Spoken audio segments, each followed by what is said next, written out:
You can have more than you've got because you can become more than you are. And of course, the other side of the coin reads, unless you change how you are, you'll always have what you got.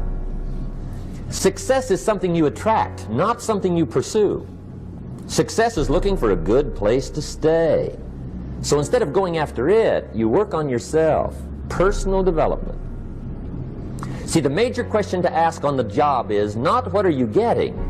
The major question to ask on the job is what are you becoming? My mom wanted me to be a truck driver because that would mean I'd make $24,000 a year if I went to Truck Masters, and that would be twice what my father made. And she thought that would happen, but something inside of me said, I don't want to drive a truck. There's something else that matters more to me. And I decided I was not going to go for money instead of passion. And the rewards have been pretty amazingly better than being a truck driver. It's not bad being a truck driver, it's just not what I was after. And I look back, and one of the things that helped me was my original teacher, Jim Rohn, who was a personal development speaker. I went to hear when I was 17. He said something the first time I heard him, and he said, you know, it's really simple. If you want life to change, you got to change. If you want life to be better, you've got to get better. It's the only way it happens. And luck will show up for people and it'll leave them. But if you're constantly improving who you are and what you give, game over. And I remember just thinking, you know, this is a beautiful thing. You know, why is this making me cry? And, you know, why is this a great thing? Why am I so emotional about this? And then I got it. I realized in that moment that the worst day of my life, my father leaving, had actually been the best day of my life. Because if I hadn't had that experience, I wouldn't be here today. And now because of that, I get to live this life. And I have the desire and the drive and the want to give it this way. And so I've really realized that the worst day was the best day, that was God's gift. The gift wouldn't have been there if he would have stayed. There's an old country song that says, thank God for unanswered prayers. It's a story about this man who wants his prayer and finds out later on it wasn't fulfilled, right?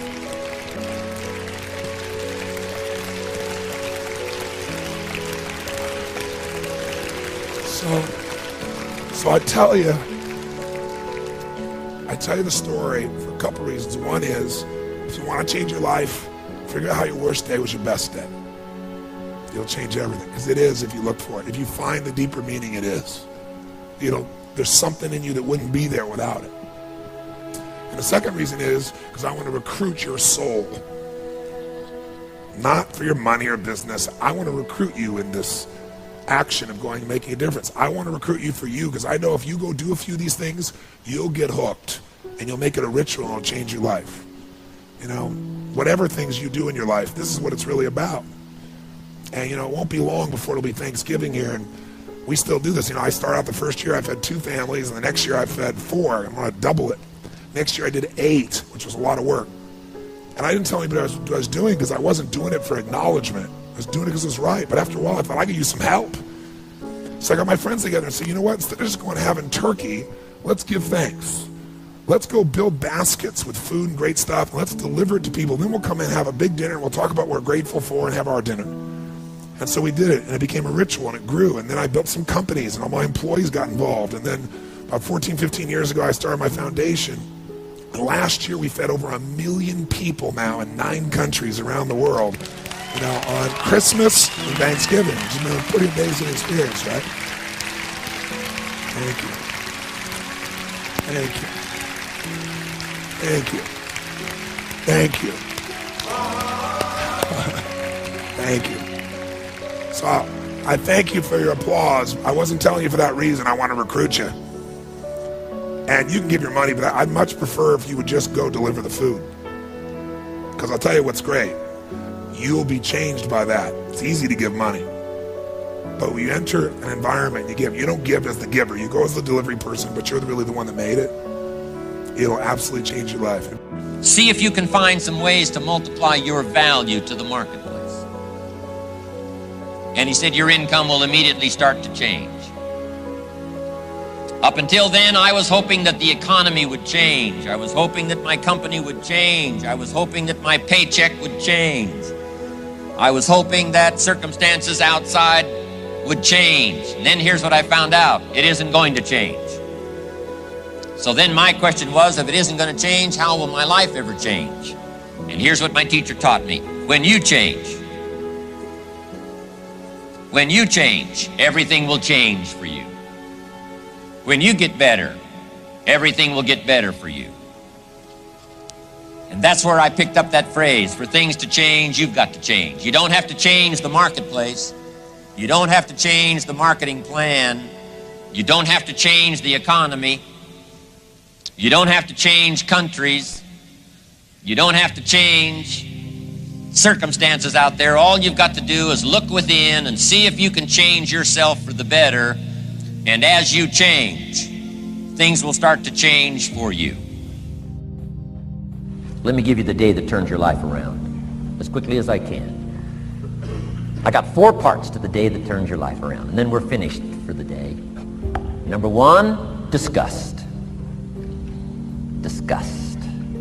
Disgust is a negative emotion, but it can have a very positive, powerful effect. Disgust says, I've had it. What an important day that could be. I've had it.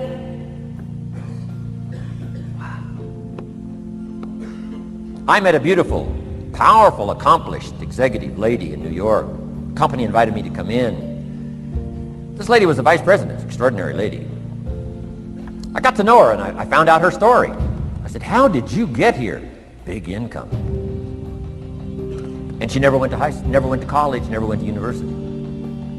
I said, how did you get here? Executive, powerful, income. She said, well, let me tell you part of the scenario. She said, when I was a young mother a few years ago, she said, one day I asked my husband for $10.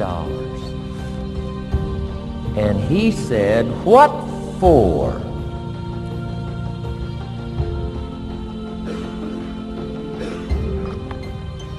She said, before that day was over, I decided I would never, ever ask again. She said, I started studying opportunity, found it, took the classes, put myself through the schools, did the scenario. Now I'm vice president. I make a lot of money. And she said, I kept my promise. I've never, ever had to ask again. It's called a life-changing day. The day you say, enough is enough. Now, if you can add an act to your disgust, it helps. A man takes a shotgun to his car, blows out every window, destroys every tire, puts 100 rounds in it, and says, I've driven this embarrassing thing for the last time. And then he saves it. He saves it. And later when somebody says, how did you become rich and powerful? He says, let me show you this car. One day I'd had it up to here, I blew it to smithereens. Enough is enough. Here's the last 3. Next is decision. Decision making is a life-changing day. If you went home today and in the next few days cleaned up a list of decisions, it could furnish enough inspiration for the next 5 years, 10 years. What an inspiring day, the day you can bring yourself to decide. And here's the 3rd one, desire, wanting too bad enough. Who knows the mystery of that? We don't know. But here's something I do know. Sometimes desire waits for a trigger, waits for something to happen. Who knows what the happening may be? A song, the lyrics, a movie, the dialogue, a seminar, a sermon, a book, an experience, confrontation with an enemy, a conversation with a friend who finally levels with you. Whatever the experience it is, it's so valuable. And here's my best advice. Welcome all experiences. You never know which one is going to turn everything on. Don't put up the walls. The same wall that keeps out disappointment keeps out happiness. Take down the walls. Go for the experience. Let it teach you. And here's the last one. Resolve. Resolve says I will, two of the most powerful words in the language. Benjamin Disraeli said, nothing can resist a human will that will stake its existence on its purpose. Shortly put, I'll do it or die. Best definition of resolve I got from a little junior high girl, Foster City, California. I'm going through some words one day. I got to this one and I asked the kids, who can tell me what resolve means? Some didn't know, some tried. Interesting. The last one was the best. Little girl about 3 rows back, she said, I think I know, Mr. Owen. I said, what? She said, I think resolve means promising yourself you will never give up. I said, that's the best I've ever heard. She's probably giving seminars somewhere today, right? I mean, that's the best I've heard. I asked the kids, how long should a baby try to learn how to walk? How long would you give your average baby? Before you say, hey, enough's enough. No! Any mother in the world would say, you're crazy. My baby is going to keep trying what? Until. What a magic word. I want you to write it down. Until. Promise yourself you'll read the books until your skills change. You'll go to seminars until you get a handle on it. You'll listen to it until it makes sense. You'll go for it until you understand it. You'll practice it until you develop the skill. Never give up until, however long that is. Step by step, piece by piece, book by book, word by word, apple by apple. Walk around the block, walk around the block. Go for it. Don't miss the chance to grow. And resolve that you'll pay the price until you learn, change, grow, become. Then you'll discover some of life's best treasures when you pay that price. See, if you go through life holding back, and most of us do, most of us, if we ask ourselves, have we done all we can do? Most of us will have to answer, no, we haven't. We've been holding back. We have ideas that we don't act on, things we want to do. We're afraid to take chances. We go through life trying to seek security and not coming outside of our comfort zone, and we take most of our stuff with us to the grave. And I'm saying that the fact that you're still here, that you're still breathing, you've got some more work. And you owe it to yourself. You owe it to yourself. So when you get up in the morning, that you can look yourself in the face and say, hey, I'm living my life on my terms. That's important. Not to give up on your dream, not to give up on yourself. Now, are there going to be some moments when you want to give up? Yes. Will there be some moments when it's going to seem like it's impossible? The pain that you're experiencing, the disappointment that you're experiencing, that you're going to say, it's not worth it? Yes, that's going to be right there for you. It's going to be in your face, telling you to go back. For 30 days, you must take control of your mind. It will think only about what you permit it to think. Each day for this 30-day test, do more than you have to do. In addition to maintaining a cheerful, positive outlook, give of yourself more than you've ever done before. Do this knowing that your returns in life must be in direct proportion to what you give. The moment you decide on a goal to work toward, you're immediately a successful person. You're then in that rare and successful category of people who know where they're going. Out of every 100 people, you belong to the top 5. Don't concern yourself too much with how you're going to achieve your goal. Leave that completely to a power greater than yourself. All you have to do is know where you're going. The answers will come to you of their own accord. Remember these words from the Sermon on the Mount, and remember them well. Keep them constantly before you this month of your test. Ask, and it shall be given you. Seek, and ye shall find. Knock, and it shall be opened unto you. For every one that asketh receiveth, and he that seeketh findeth, and to him that knocketh it shall be opened. It's as marvelous and as simple as that. In fact, it's so simple that in our seemingly complicated world, it's difficult for an adult to understand that all he needs is a purpose and faith. For 30 days, do your best.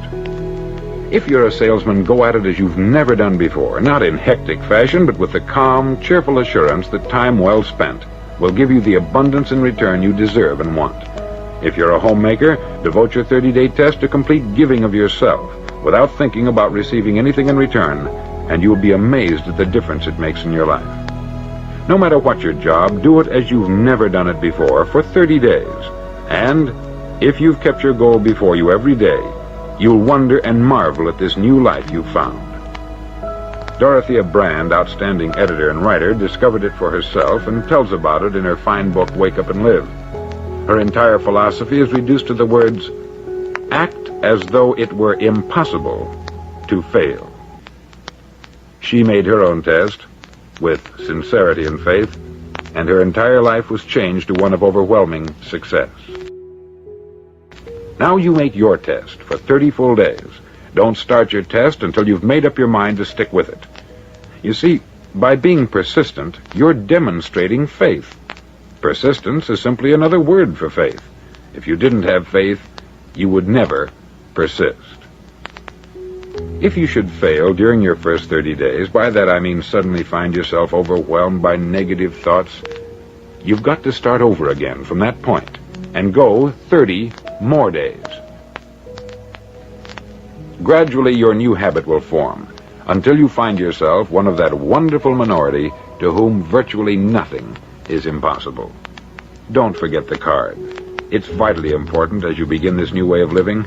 On one side of the card, write your goal, whatever it may be. On the other side, write the words we've quoted from the Sermon on the Mount. Ask, and it shall be given you. Seek, and ye shall find. Knock, and it shall be opened unto you.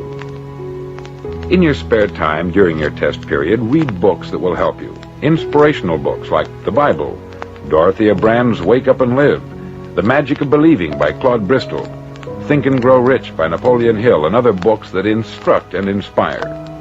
Nothing great was ever accomplished without inspiration. See that during these crucial first 30 days, your own inspiration is kept at a peak. Above all, don't worry. Worry brings fear, and fear is crippling. The only thing that can cause you to worry during your test is trying to do it all yourself. Know that all you have to do is hold your goal before you. Everything else will take care of itself.